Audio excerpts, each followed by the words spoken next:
उत्तर Korea सीधी भिड़ंत की तैयारी में है। किम का अमेरिका, जापान, दक्षिण कोरिया गठबंधन के खिलाफ एक बड़ा ऐलान। तो वहीं बांग्लादेश को अब भारत की याद आई है। जानेंगे जियोपॉलिटिक्स में क्या कुछ चल रहा है। हमेशा की तरह जानने को मिलेगा बहुत कुछ। आइए जानते हैं इन खबरों को विस्तार से। उत्तर कोरिया में अमेरिका, जापान और साउथ कोरिया की तिगड़ी का मुकाबला करने के लिए खास रणनीति अपनाने का फैसला किया है। उत्तर कोरिया के नेता किम जोंग उन ने अमेरिका, जापान और दक्षिण कोरिया के सैन्य गठबंधन को आक्रामक परमाणु सैन्य गुट बताते हुए वाशिंगटन को कड़ी प्रतिक्रिया देने की घोषणा की है। ये घोषणा किम जोंग उन की अध्यक्षता में हुई वर्कर्स पार्टी ऑफ कोरिया के केंद्रीय समिति के सालाना बैठक में की गई है। उत्तर कोरिया की सरकारी मीडिया KCNA के हवाले से योनहाप एजेंसी ने बताया है कि किम जोंग उन का मानना है कि अमेरिका, जापान, दक्षिण कोरिया का गठबंधन उसके देश के लिए खतरा है, इसलिए अपनी सबसे बड़ी रणनीति अपनाने का फैसला किया है। किम जोंग उन ने उत्तर कोरिया की सेना को युद्ध लड़ने की क्षमताओं को बढ़ाने का आदेश दिया है।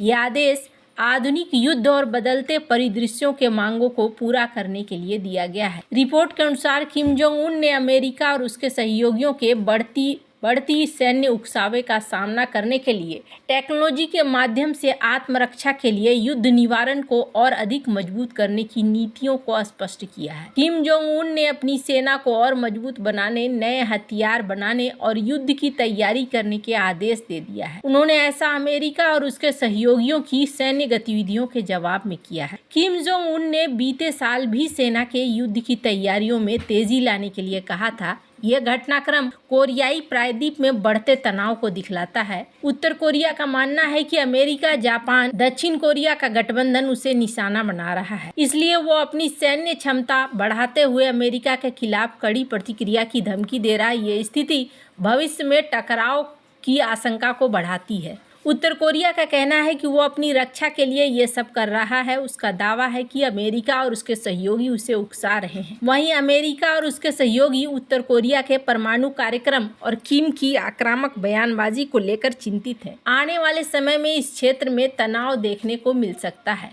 खैर, जहां एक तरफ ये सब कुछ चल रहा है, वहीं दूसरी तरफ बांग्लादेश में क्या हो रहा है? क्या बांग्लादेश बदल रहा है? तो सबसे बड़ी चीज़ ये है कि बांग्लादेश के अंदर बहुत सारी चीज़ें इस वक्त चल रही है और एक बड़ी चीज़ ये देखने को मिल रही है कि म्यांमार की नौसेना ने अब 2 युद्धपोतों को लॉन्च कर दिया है और अपने सबसे बड़े युद्धपोत को भी लॉन्च किया है। म्यांमार की नौसेना ने अपने सबसे बड़े युद्धपोत किंग थालुन को समुद्र में उतारा है। इसे 24 दिसंबर को म्यांमार के 77वें नौसेना दिवस के दिन लॉन्च किया गया। थानलिन में नेवी डॉकयार्ड मुख्यालय में हुए इस समारोह में म्यांमार के commander in chief of defence वरिष्ठ जनरल मीन आंग हलिंग के साथ उच्च अधिकारी शामिल हुए। इसी कार्यक्रम में 63 मीटर एंटी सबमरीन डिस्ट्रॉयर भी 2 शामिल किया गया। म्यांमार ने अपने युद्धपोतों को ऐसे समय में लॉन्च किया है जब हाल ही में पड़ोसी बांग्लादेश के साथ टकराव की घटनाएं हुई है। म्यांमार के नए युद्धपोत किंग थालुन का नाम एक ऐतिहासिक राजा के सम्मान में रखा गया है। म्यांमार नेवी ने इसे समुद्री सुरक्षा और नवाचार के प्रति नौसेना की प्रतिबद्धता का प्रतीक बताया है। नए युद्धपोत की लंबाई 135 मीटर, चौड़ाई 14.5 मीटर, ऊंचाई 9 मीटर है। इसका ड्राफ्ट 4.1 मीटर है। यह युद्धपोत 3500 टन का भार झेलने की क्षमता रखने के साथ ही 30 समुद्री मील प्रति घंटे तक की गति प्राप्त कर सकता है। इसका निर्माण मार्च 2017 में नौसेना डॉकयार्ड कमांड मुख्यालय में शुरू हुआ था। म्यांमार की नौसेना के विकास को जुंटा शासन के एक त्रिआयामी लड़ाकू बल की तैयारी की कोशिश के रूप में देखा जा रहा है। ये ऐसे समय में लॉन्च हुआ है जब देश में विद्रोही बल जुंटा सेना को कड़ी टक्कर दे रहे हैं। देश में गृह युद्ध का फायदा उठाकर पड़ोसी बांग्लादेश ने भी इसी तरह की नजरें गड़ा रखी है। जून की शुरुआत में बांग्लादेश की सेना ने सेंट मार्टिन द्वीप के पास अपने युद्धपोत तैनात कर दिए थे। शेख हसीना के कार्यकाल के दौरान बांग्लादेश ने खुद को म्यांमार के संघर्ष से दूर रखा था, लेकिन अगस्त में हसीना को एक हिंसक विरोध प्रदर्शन के बाद सत्ता छोड़नी पड़ी। इसके बाद आई बांग्लादेश की अंतरिम सरकार। म्यांमार में अब विद्रोहियों के साथ क्या करती है, ये देखने वाली बात होगी। खैर, बांग्लादेश के अंदर की बात करें तो बांग्लादेश के अंदर कई तरह की चीजें बदलती हुई देखने को मिल रही है। बांग्लादेश और पाकिस्तान के बीच में नज़दीकियां बढ़ रही है, तो वहीं अब बांग्लादेश के अंदर जो रिक्रूटमेंट हो रहा है, उस रिक्रूटमेंट में भी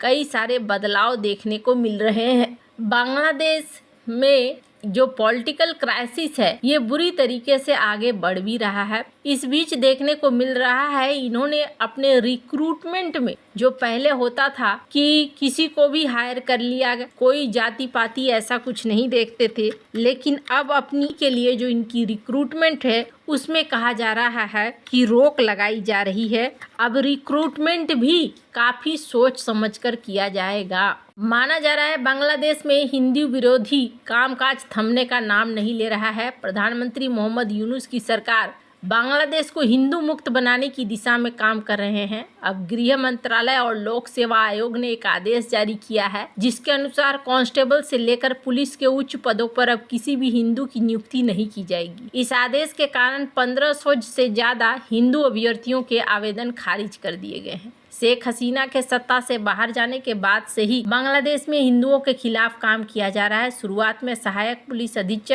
अधीक्षक और डीआईजी रैंक के 100 से ज्यादा हिंदू पुलिस अधिकारियों को सेवा से बर्खास्त कर दिया गया। इनकी जगह उग्रवादियों, विशेषकर जमात इस्लामी के सदस्यों को नियुक्त करने का निर्णय ले लिया गया। इसके साथ ही 80,000 पुलिसकर्मियों की नियुक्ति रद्द की जा रही है। इन पदों पर भर्ती प्रक्रिया पिछले साल अक्टूबर से शुरू हो चुकी थी, प्रक्रिया जनवरी से शुरू होगी।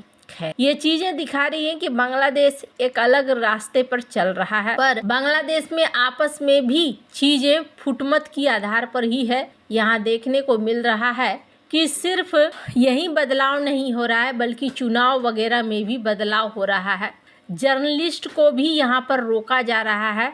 जो यहाँ हाल फिलहाल में आग लगी थी, उसके बाद सचिवालय में जर्नलिस्ट को घुसने से रोका गया। बांग्लादेश सरकार ने कहा कि ये सब कुछ हो रहा है सिक्योरिटी को ध्यान में रखते हुए, पर अब माना जा रहा है कि बांग्लादेश में सारी चीज़ें कंट्रोल में लेने की कोशिश हो रही है। इसी वजह से यहाँ पर ये सारी चीज़ें देखने को मिल रही है। पर इन सब के बीच में बांग्लादेश में एक चीज़ देखने को मिली, और वो ये है कि बांग्लादेश ने जो विदेश मंत्री हैं, या फिर विदेश मंत्री न कह के विदेश मंत्रालय के एडवाइजर हैं, उन्होंने कहा है कि हमें भारत, चीन और अमेरिका तीनों के साथ बैलेंस बनाकर रखना है और तीनों के साथ बैलेंस बनाकर काम करना है। वहीं बांग्लादेश ने शेख हसीना मांगा है, और इस बीच इन्होंने अपने मंत्रालय से रिक्वेस्ट करी है कि शेख हसीना को जल्दी से जल्दी सजा सुनाई जाए। मतलब कि सजा सुनाने के बाद वो एक अपराधी बन जाएंगी और फिर उन्हें जल्दी से देश बुलाया जाए। खैर, आपको क्या लगता है, क्या बांग्लादेश सुधर पाएगा और क्या भारत और बांग्लादेश के रिश्ते नॉर्मल हो पाएंगे? जियोपॉलिटिक्स में बहुत सारी चीज़ें हैं। आने वाले नए वीडियो में मिलेंगे नई खबर के साथ।